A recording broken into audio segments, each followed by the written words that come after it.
How's it going, guys? Satellar Knight here, and welcome to day 2 of YCS, or as I like to call it, my recording from home. As well as I thought I did, I unfortunately did not make it to day 2 of the YCS. Nobody's fault, really, except for my own. It was a lot more torturing mentally than I thought it would. The event started at 9 o'clock, I believe, and ended at like 12:30.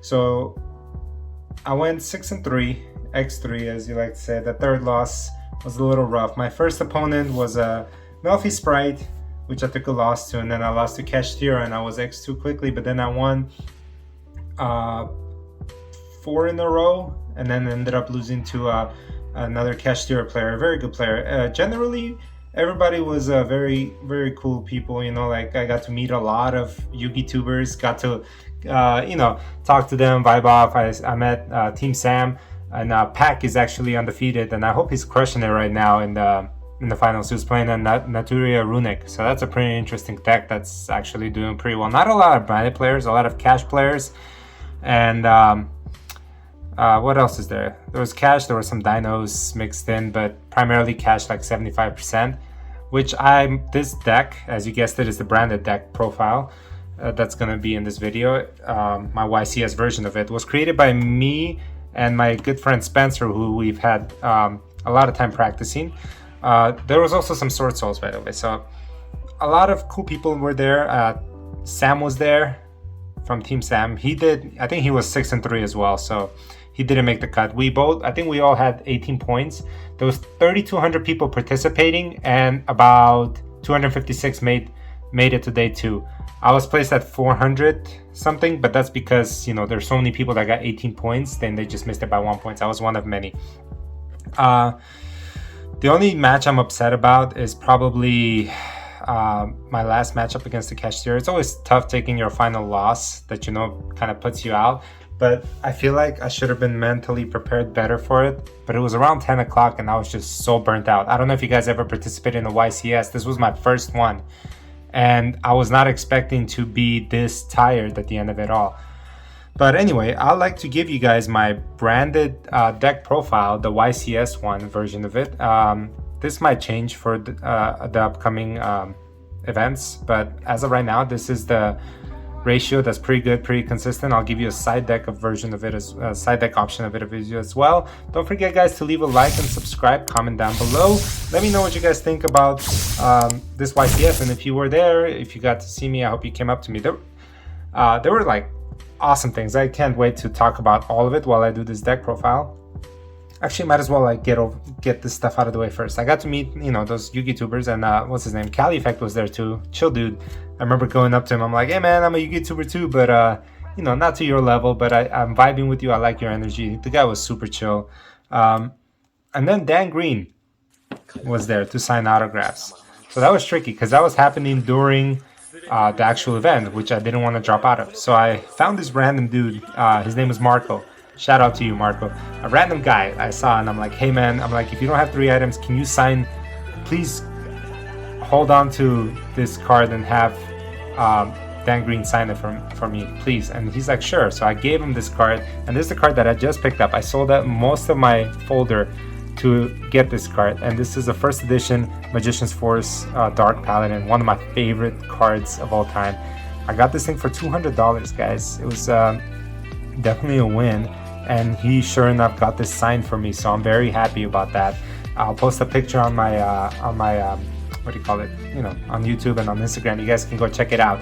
And then the second card that I got signed is the Dark Magician, the Adidas one, the Adi 1000. So it's pretty sick. Dan Yugi Green. So the signatures are authentic, and I have pictures of it to prove it. So I'm super excited. This will go in my collection. It's not leaving my site. I think this might be the first one officially signed by him. Maybe, I'm guessing. But again, 2 beauties that are going straight into my collection, and I'm not letting go of. I also beat what is it called? A rare? No, like a dual hunter or whatever they're called. Apparently, if you beat these guys, you get these awesome prizes. So I got lucky and I got to face one of them, and sure enough, I beat him. So I'll be opening this later, as well as you know I'm a sucker for OG stuff, so I got like 5 LOB packs, and I got, you know, my other favorite set is 5 Metal Raider packs, guys. There's some OG stuff that I would love to open for you guys. Oh, I got something else. I got a bunch of goodies here. I got 2 of the premium collector's tins. Yeah, let me hold it for you guys so you can see it. So this is something else. So content keeps coming in, guys. Not to mention I have a lot more deck profiles to do. Keshtia player, I forgot who that guy's name is. The one that I faced last match, dude. If you subscribe to me, which I think you said you would, find me, comment down below. I would love to link up with you, and we can do a deck profile. But yeah, for now, let's cover the branded Despia deck profile. So for starters, we have 2 Fallen of Albaz. Okay, pretty standard for me and for everybody. I was ahead of the curve when people were running 2. People were still running 3. I told them no, 2 is what you want to be at. Okay, so people started running 2 as well for the tournament. Okay, so 2 of those. I cut down my Alibers to 2. Okay, don't go mental, guys. 2 is the new 3 for this deck. The version I'm running, you don't necessarily need him. As crazy as it sounds, 2 is a pretty solid choice because you're going to be running a different card in here. Okay, and I'll show you what it is. You got your 1 copy of Ad Libitum of Despia, one of the best cards to use with your branded in red. Clutch every time. Despian Tragedy, you're going to banish this guy off most likely from your branded in red or Gold Sarcophagus. And then you have 1 copy of Blazing Cartesia. Don't need 2. Never had any issues just having 1. Easily searchable. Easily, you know, you can access it anytime you want. And then 1 Tri-Brigade Mercurier. Mirror Jade does not come up as much as you think it would anymore, guys. Especially not against the Keshtia matchup. So 1 Mercurier is good. Okay.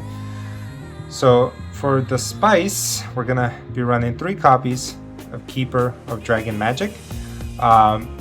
Very solid. This guy's an easy access to your polymerization cards, like any of them. Usually you want to add instant fusion off of this and go into your Predaplan engine, which is something else I'm running in this deck, which will be your Predaplan Follicula and then the Predaplan Dragotonia Cobra.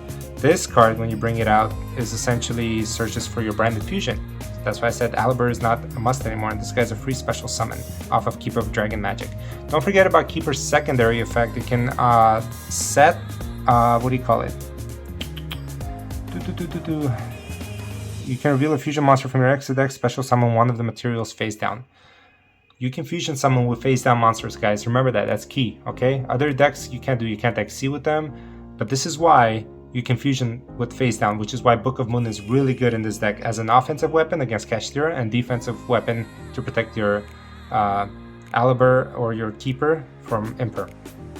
We got 1 Lubellion in order to search for 1 Magnamut. Magnamut also lets you search for Keeper if you didn't open any of these cards for your follow-up turn. And Lubellion is your search for Magna and your, what do you call it, Branded Lost, okay? And then to round up the numbers, you got the Albion, the Shrouded Dragon, easily one of necessary. You got your Dark Magician, which is a staple in this deck at this point. And let's see, what else do I have here? And then 3 Ash Blossoms, triple ashes, okay? Mandatory. No Nibiru's needed. People are always prepared for it. They know how to counter it. So I don't plan on running that anytime soon. So that's the monster lineup.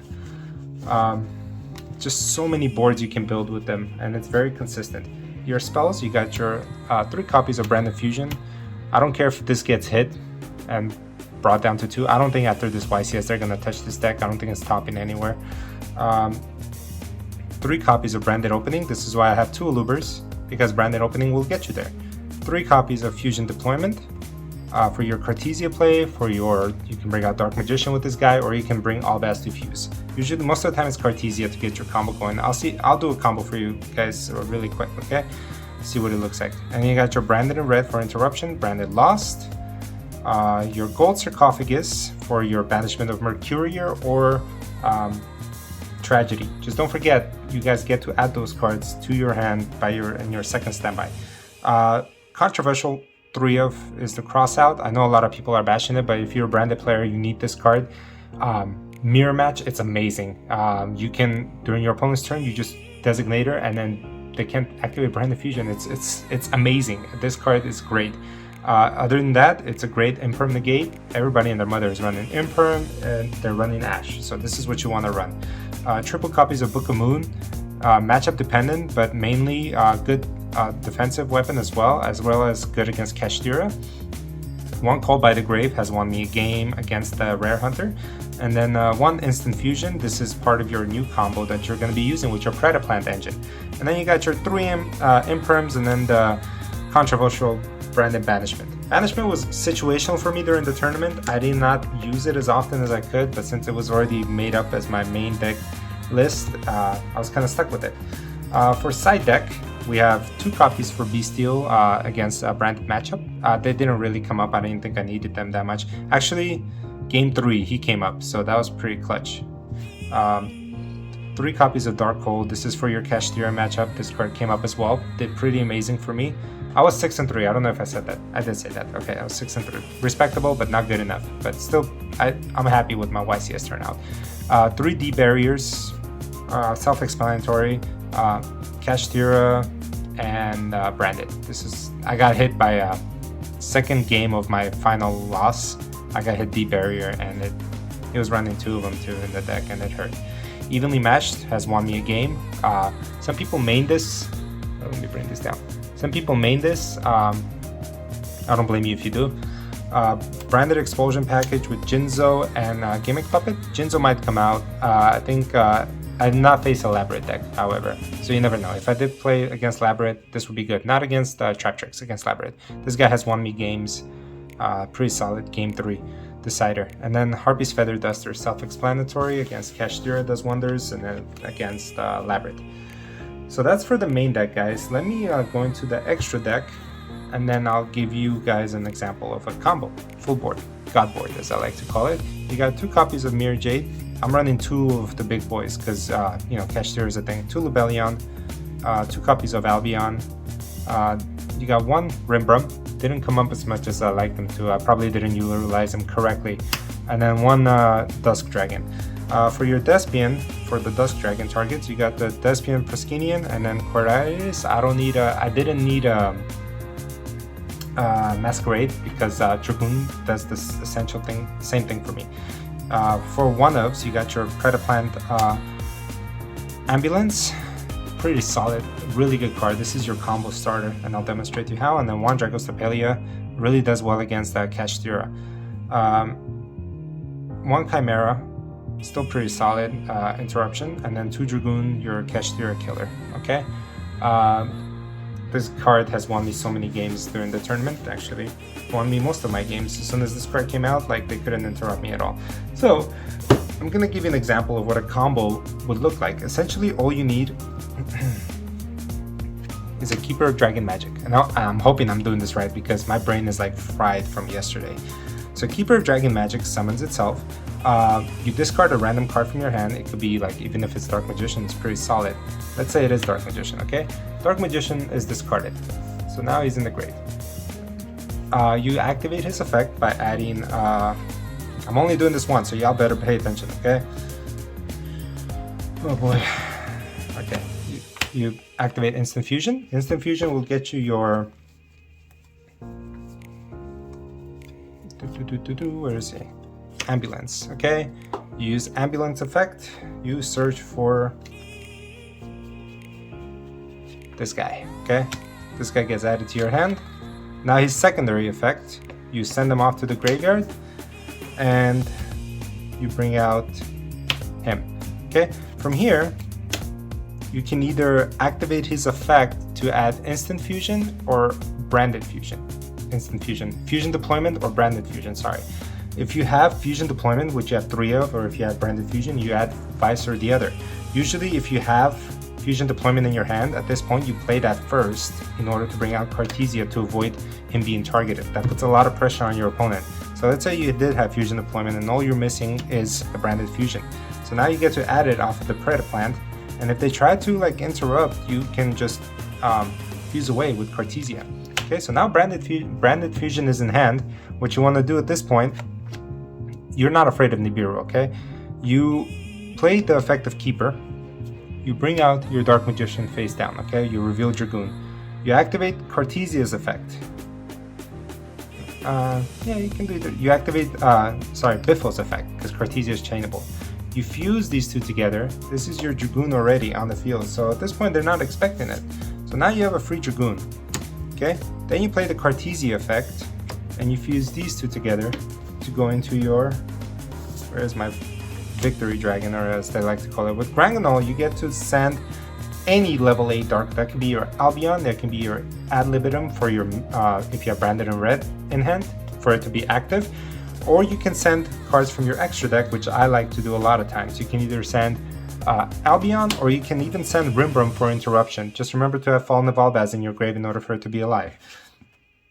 This is all set up without even activating Branded Fusion. So when you activate Branded Fusion, now you're set up for something great, because now you're sending your Lubellion and your Fallen of Albaz. Okay? You get to bring out another copy of Albion, except now, see, that's where my mistake was. Instead of Albion, I could have sent, well, that's okay, that's fine. But instead of Albion, you could have sent Rimbrum to have it live. So instead of that, now you activate his effect, you banish Albion, and instead of going the Lubellion and going -1, you banish, not this guy, you banish the Predaplan. So now you have a live Mirror Jade for your next turn. Okay, and with the end phase, this is what, this was like 2 cards? Yeah, this is 2 cards. You know, you get to end phase, you get to bring back Cartesia for your Dragoon discard, and then you get to set up either Branded in red, or I even forgot to before end phase, you bring this guy out. Yeah, just because I already had him engraved there. So now you can either go, what do you call it? You search this guy out by sending him, yeah, and then I think you'll miss timing with Lost, but that's okay. And then you get to set Brandon in red down, okay, for your next turn interruption. Where this gets nutty is that now your Mirror Jade is live, but now, and then Cartesia discard, and now this is another interruption that some people underestimate. So just based off of this, with 2 cards, this is what you're able to achieve with Branded now. Pretty sick, pretty standard, pretty consistent with this deck, okay? The only thing that I suffered to really was the Kashtira, which is a pretty tough deck to beat unless you side him properly. Aside from that, everything else the deck does really well against. But anyway, guys, I thought I would share that with you. I would love to keep chatting with you about my experience at the YCS. I'll put up a couple shorts. You guys can check out the videos. A bunch of vendors over there. Got a lot of cool cards, as you saw. And I'll be posting more content later. A lot of cool openings, so don't forget to check that out. And that's about it, guys. Until then, Satellar Knight is out.